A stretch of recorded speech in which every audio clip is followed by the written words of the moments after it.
quero convidar Monique, vem cá. Vamos orar pela vida dela, ela vai partilhar conosco.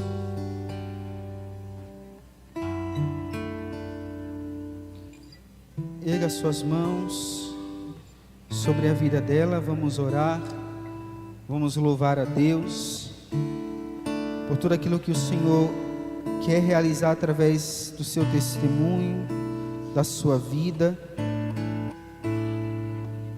Vinde Espírito Santo, vinde com teu fogo, vinde com teu poder, vinde se utilizar dessa tua serva, para que a tua palavra alcance o nosso coração, para aquilo que o Senhor realizou na vida dela também aumente e cresça a nossa fé, cresça a nossa intimidade contigo, Espírito Santo.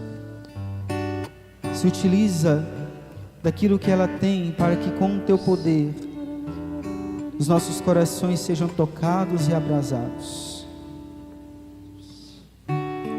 Enquanto eu não viver a misericórdia e acreditar que pode acontecer, não será real, isso é real.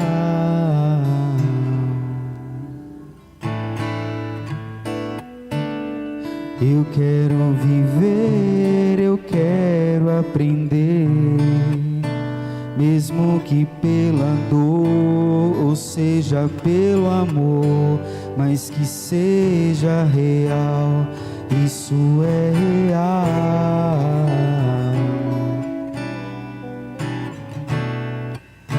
Minha filha, eu quero ser na tua vida o teu Senhor.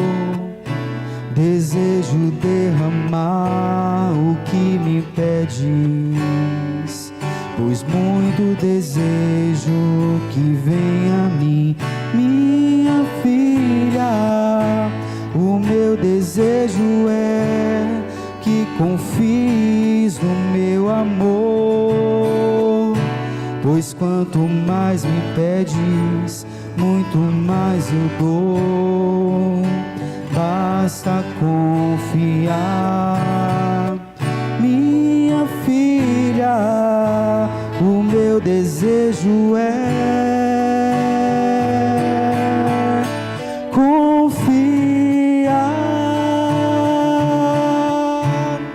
confiar.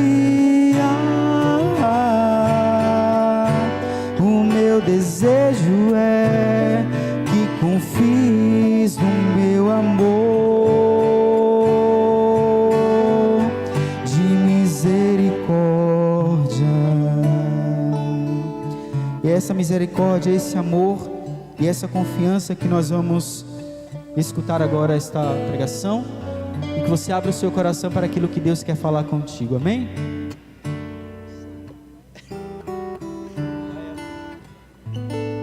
Ela disse que eu quero matar ela logo no início. Não foi a minha intenção. Jamais, né, irmão? Boa tarde, minhas irmãs, meus irmãos. Quanta honra ser convidada para estar aqui hoje. Relutei, né, Frei? Relutei. Mas Cadê ela não se Cindy? governa. Não, Mas ela não se governa. Mas aqui estou para falar dessa misericórdia de Deus que invade nossas vidas todos os dias. E quando a gente se abre e confia, Deus realiza muitas coisas nas nossas vidas. Mesmo na dor. A dor, ela sempre se faz presente, né? Porque a cruz é o nosso caminho, né? Deus não disse em nenhum momento que Ele tiraria a cruz, mas Ele nos garantiu que a todo momento Ele estaria conosco. Então, nessa certeza que hoje estou aqui para falar um pouquinho da minha trajetória de mulher de fé, né? Mas primeiro eu gostaria que vocês abrissem a Bíblia para a gente ler uma passagem em Mateus 15, do 21 a 28. Abra aí rapidinho. Mateus 15, do 21 a 28. Amém? Jesus partiu dali e retirou-se para os arredores de Tiro e Sidônia. E eis que uma cananeia, originária daquela terra, gritava: Senhor, filho de Davi, tem piedade de mim. Minha filha está cruelmente atormentada por um demônio. Jesus não lhe respondeu palavra alguma. Seus discípulos vieram a ele e lhe disseram com insistência: Despede-a, ela nos persegue com seus gritos. Jesus respondeu-lhes: Não fui enviado senão as ovelhas perdidas da casa de Israel. Mas aquela mulher veio prostrar-se diante dele, dizendo: Senhor, ajuda-me. Jesus respondeu-lhe: Não convém jogar aos cachorrinhos o pão dos filhos. Certamente, Senhor, replicou-lhe ela, mas os cachorrinhos ao menos comem as migalhas que caem da mesa de seus donos. Disse-lhe então Jesus: Ó mulher, grande é a tua fé, seja-te feito como desejas. E na mesma hora, sua filha ficou curada. Palavra da salvação. Quando essa palavra foi entregue a mim para partilhar com vocês um pouquinho sobre essa mulher, grande é a tua fé, seja feita conforme queres. O Senhor disse antes, né, dessa palavra chegar, que Ele queria que eu falasse sobre as misericórdias que Ele tinha feito na minha vida, e que não foram poucas. A história dessa mulher de fé que hoje está aqui falando com vocês, surge primeiro em um lar em que a mãe é uma mãe de santo, né? Cresci em um lar que eu frequentava os terreiros de candomblé. Foi essa a fé que eu vivi durante muito tempo da minha vida. Foi essa fé que foi a mim apresentada quando criança. Essa era a fé que, quando os problemas em casa chegavam, era para o terreiro de candomblé que a gente corria para o Pai de Santo, para perguntar o que é que a gente ia fazer, qual seria o próximo passo a ser dado.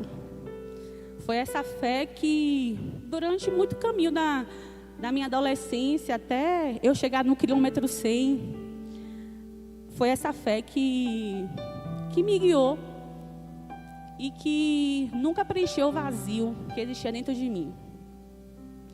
Existia um vazio profundo de um pai ausente, de uma família desestruturada e de uma mãe tadinha.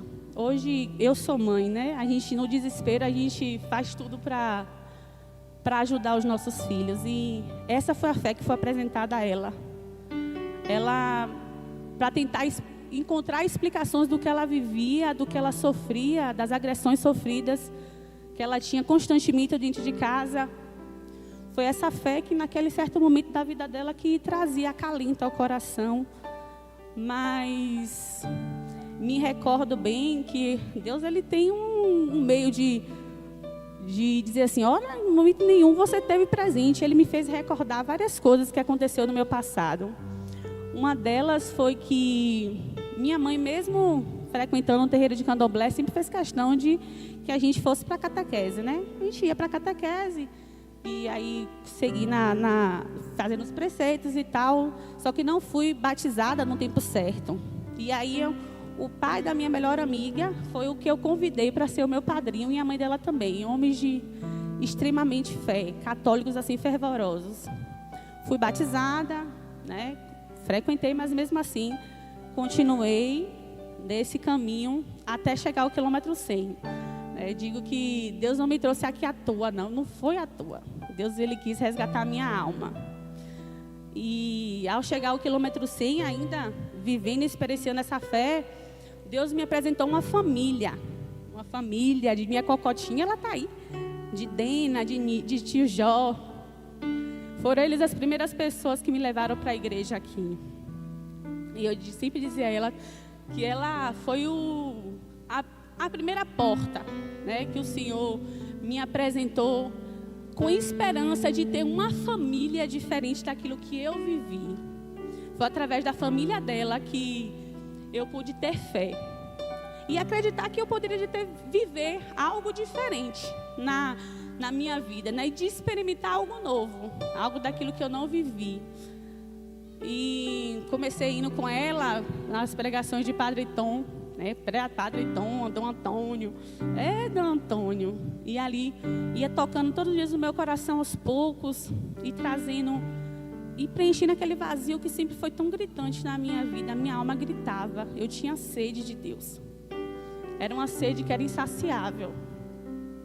E aí, mesmo assim, ainda sem a coragem de largar o candomblé, ainda insistente, ainda fiquei um tempo indo para a igreja, e ainda quando eu chegava em Itagi, participava do caru da minha mãe, ainda ela fazia as rezas, eu estava presente, ainda ela lia a minha mão, e ainda estava ali, ainda muito gritante, mas até eu chegar ao seminário de vida, né, a renovação carismática católica, que aquele dia foi primordial na minha vida, que eu decidi que a partir daquele momento, Senhor seria o Deus da minha vida.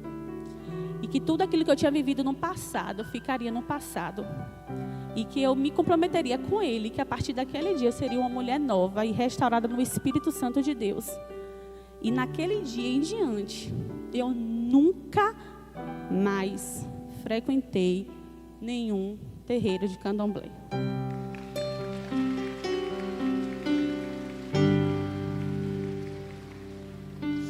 E digo para vocês que foi difícil e que ainda é, mas minha mãe é muito respeitosa. Minha mãe é uma mulher muito, apesar de tudo, ela é uma pessoa muito respeitosa. Ela, no dia que eu decidi, ela nunca mais, ela me convidou para ir em Caruru, ou quando eu chego na casa dela, ela me leva no lugar dos santos dela, ela não faz mais isso. Ela é muito respeitosa, porque ela entendeu que essa é a decisão que eu queria tomar na minha vida. E a partir daquele dia, eu não iria mais fazer, porque ela conhece a filha que ela tem, ela sabe que quando eu determino uma coisa, é aquilo que eu vou viver. E aí Deus, aí vai aparecendo as indagações do nosso coração, né? Eu queria casar, porque até então eu era, né, amasiada, é assim que a gente fala, né? E aí meu sonho de casar, mas meu marido, meu namorado, né, dizia não, que ele não queria casar. Eu digo, tu casa sim. E aí eu entregava a Nossa Senhora, aos pés de Nossa Senhora todos os dias a vida dele. Diz, mãezinha, no dia certo, na hora certa, marcada, eu vou casar. Independente dos nãos que ele me dá todos os dias, quando eu falo em casamento.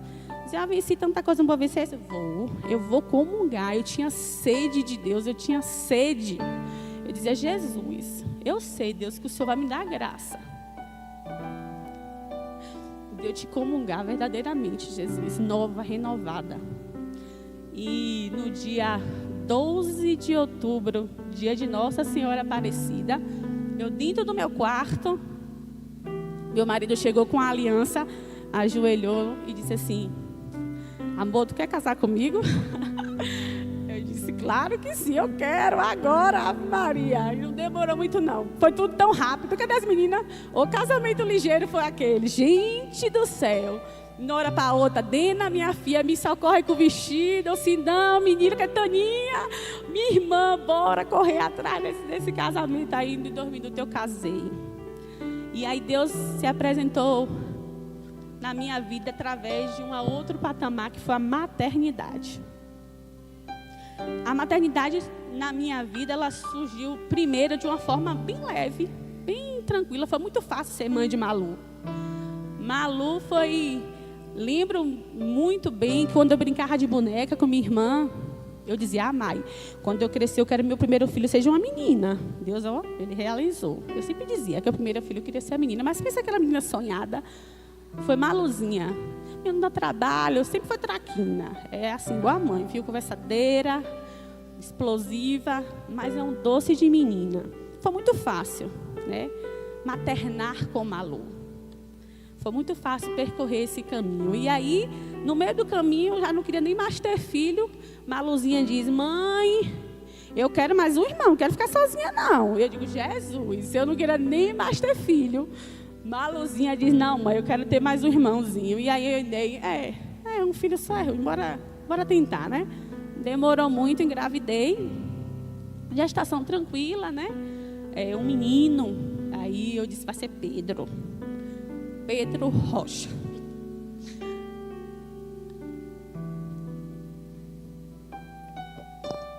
Pedro.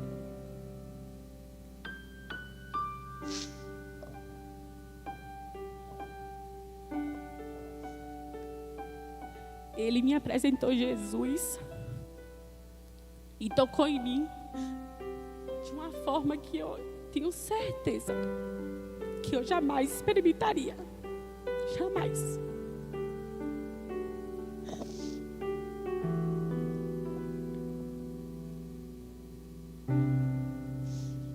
Nasceu perfeito. Gestação tranquila também.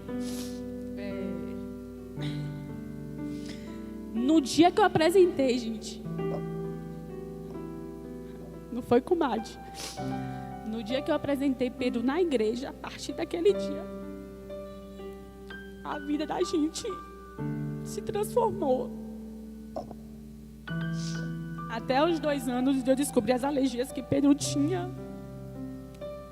Era só hospital. Nesse dia que eu apresentei ele na igreja, ele passou mal 2 vezes. Taninha que me socorreu. Que ela sabia fazer as massagens e a gente não entendia o que tinha acontecido. Até então, a criança que não tinha apresentado nada começava a sufocar, que não tinha ar. Não tinha ar. E Taninha vinha, fazia massagem. A gente passou aquela noite, claro, não foi com Madi. E aí, a partir desse dia, foi bronquite, pneumonia. Quantas vezes eu nem sei contar. E eu lembro de um certo dia, com 9 meses, eu estava lá em Jiquié, eu tinha passado pelo médico, fiquei no apartamento de Cristiane, mais de seu. Tinha um vitrozinho. Eu olhei para o vitrô, assim, uma flechinha de luz, que eu não queria que meu marido visse eu chorando. Eu dizia: mãezinha, a senhora me deu meu filho, cuida dele para mim, eu já não aguento mais. Eu não aguento mais ver se me tomando tanto antibiótico, tanto remédio. Mãezinha, a senhora me deu, a senhora cuida. E aí, a gente continuou percorrendo esse caminho. Foi um caminho mais doloroso, foi uma maternidade mais dolorosa, mas que me trouxe a experimentar a força da oração. Todas as vezes que eu supliquei, todas as vezes que as lágrimas escorreram, que eu não tive forças para orar, porque muitas vezes a gente não tem nem palavras para dizer. A dor é tão grande que a gente não tem nem palavras para dizer. Chegou o ano, e aí Pedro falava algumas palavrinhas, Pedro brincava. Até então, uma criança normal. Não que ele não seja, mas não apresentada nada que não fora da esperada para a idade. Até então que a fala desapareceu. Não tinha mais fala. Aquela criança que às vezes falava mamãe, au, au, aga, não falava mais. Gente, foi um ano eu orando. Foi um ano eu perguntando a Jesus todos os dias o que estava acontecendo. Mesmo que no meu íntimo eu já sabia a resposta do que era, mas eu orei e eu não orei sozinha. E queria trazer isso para vocês. Tem lutas que nós lutamos sozinhos, mas tem lutas que não. Eu precisei de amigos para orarem comigo. Eu não orei só em nenhum momento, né? Minhas amigas que estão aqui sabem disso. foi um ano de intensa oração. A gente orou, se tinha novena a gente fazia. Acordar de madrugada, 3 horas da manhã a gente acordava. Ir para o Santíssimo, quantas vezes eu já não estava aguentando mais, que eu passava a noite em claro. Que a dor consumiu o coração. E eu não tive só. Andem com quem almeja o céu. Andem com quem almeje o que é mais valioso, que é Deus. E Deus me apresentou, me trouxe ao quilômetro 100 para experimentar ainda amigos assim. Eu tenho esse tipo de amigo e tenham também, eu sei que vocês também têm, mas andem com quem queiram o céu. E foi esse ano que elas seguraram na minha mão e me disseram: ó, amiga, tu não está sozinha não, eu estou contigo, viu? E no maio, e quando ia findar esse ano, que chegou em maio, a gente fez as 1000 Ave Marias juntas. Nesse dia de 1000 Ave Marias, pela primeira vez, Pedro bateu. E bateu forte no rosto de Taninha. Taninha pegou no colo dele e ele bateu, uma reação diferente do que ele tinha tido. Até então era não falar, né? Ele não falava, tal, mas ele apresentou um comportamento muito diferente. Aí ali eu entendi que era preciso ter coragem para enfrentar aquilo que o Senhor desejava ter na minha vida. Eu precisava enfrentar aquilo que estava por vir. Eu precisaria ter coragem. Mas hoje eu entendo que o Senhor quis primeiro que eu vivesse aquele luto antes. Que eu me fortalecesse primeiro, porque o que estava por vir era difícil, era doloroso demais. Então, dia 27, se não quebrou da mente, foi 27 de maio. Eu e meu esposo, eu levo ele no neuro, né? Mas a confiança, gente, não tenho certeza. Eu orei tanto que eu estava numa confiança de chegar lá e ainda ouvi que Pedro não tinha nada. E a gente entrou, a neuro já olhava para ele assim, fazia as perguntas. Quando ela fazia as perguntas, eu já sabia que as perguntas que ela estava falando já era o resultado. E aí, quando ela disse assim: mãe, a senhora sabe o que é autismo? Eu sei, doutora. Sei o que é autismo. E aquela hora, aquele momento que ela falou e deu os papéis todos, que eu já saí com um diagnóstico que Pedro é um autista clássico. Eu saí do consultório sem uma palavra. Eu não consegui dizer nada ao meu esposo. Ele que pegou Pedro no colo para a gente sair, Tainá que acompanhou a gente. E aí eu desci aquela São Rafael, uma escada que a gente foi no primeiro andar. Eu só sabia chorar. Aquele momento ali eu só sabia chorar. E eu chorava porque no fundo eu não esperava, eu não queria. Não é que eu não esperava, eu não queria ouvir aquilo. Eu queria sair de lá e o médico dizer: não tem nada. Era isso que eu queria, mas não foi assim que Deus quis que fosse. Não foi dessa forma. E aí eu entrei dentro do carro. E aí Pedro, Ney colocou ele na cadeirinha no fundo, Tainá na frente, e o silêncio reinou. Só ouvi o som do meu choro, né? Que era um choro contido, mas um choro doído. Aí eu abri um pouquinho a flecha, o vidro do carro, e olhei para o céu. Lembro como fosse hoje. E eu disse: Jesus, por que, Jesus? Por quê? Gente, na mesma hora, o Senhor disse assim: confia em mim. Só isso. Ele disse: confia em mim. E de lá para cá, essa é a palavra que rege a minha trajetória. No início foi mais tranquilo. Pedro não apresentava, né, muitas comorbidades. É assim que a gente fala no autismo. Até que essas comorbidades chegaram. Lembro que, além do anseio de querer que ele falasse, porque esse é o sonho, né, de uma mãe que tem um filho não verbal, e eu que já experimentei ouvir a voz dele, aquele sonzinho.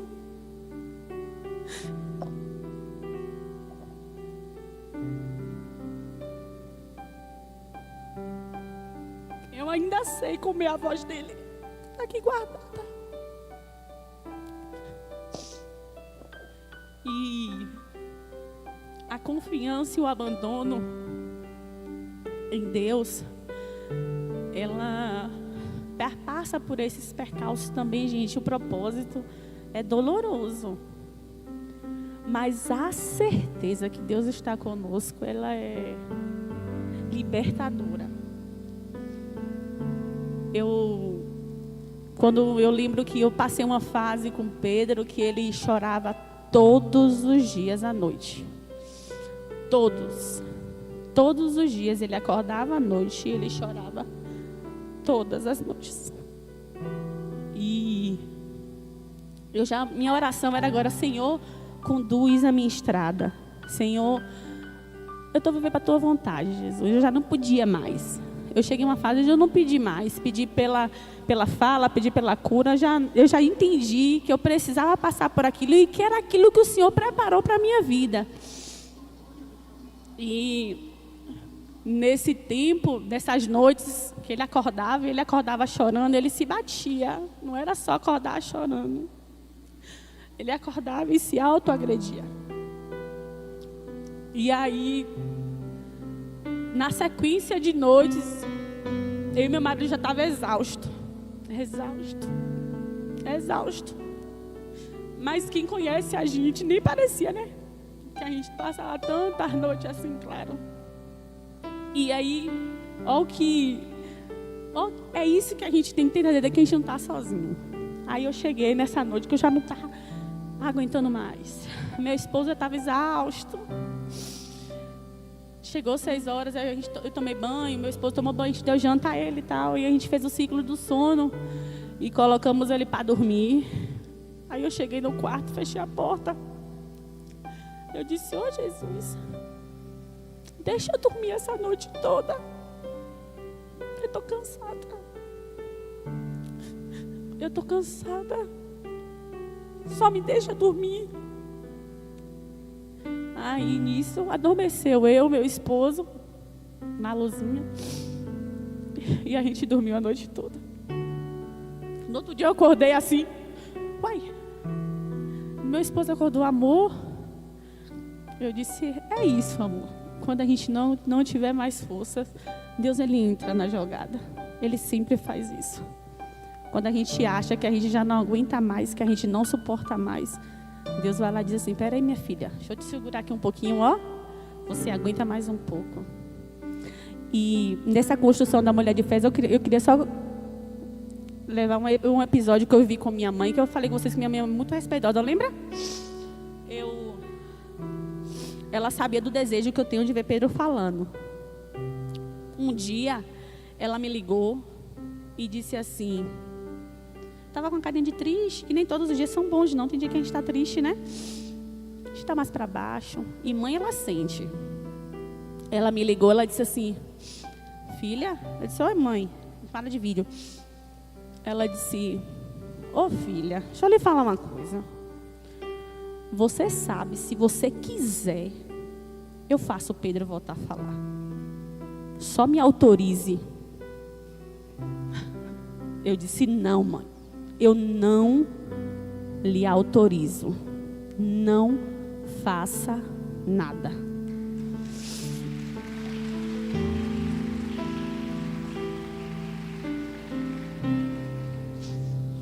Ela disse: tu sabe, filha, que eu não faria nada se você não me autorizasse. Eu disse: eu sei, mãe. Eu sei. Então, a fé, ela é construída todos os dias um pouquinho. A gente não nasce uma mulher fervorosa. A gente não nasce aquela mulher que tem aquela confiança.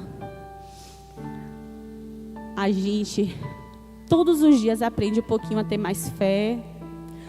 Todos os dias a gente aprende um pouquinho a se abandonar no Senhor. Todos os dias a gente aprende um pouquinho a confiar na vontade de Deus. Eu tenho sonhos e Deus sabe de cada sonho que eu tenho. Mas nessa construção da mulher de fé eu entendi que viver a vontade na vontade dele é muito melhor.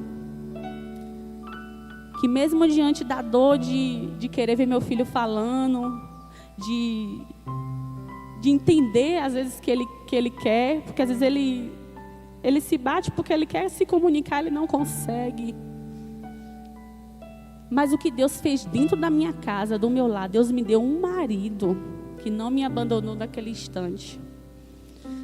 Deus me deu filhos que me revigoram todos os dias. E quando eu olho Pedro, não existe a fala, mas existe um olhar que penetra a alma. Pedro, ele é força. Pedro, ele é vigor. Pedro é renovo. E todas as vezes que eu penso em desistir, basta eu olhar para ele. Basta eu olhar para ele e entender que o meu propósito é viver a maternidade que Deus confiou a mim através da vida dele. E que possamos todos os dias, através dos propósitos que Deus nos confia, a mulheres de fé que nós somos, a nos abandonar, a nos entregar e entender que o controle das nossas vidas não está nas nossas mãos, mas está exclusivamente nas mãos deles. Obrigada. Deus abençoe a vida de cada um de vocês.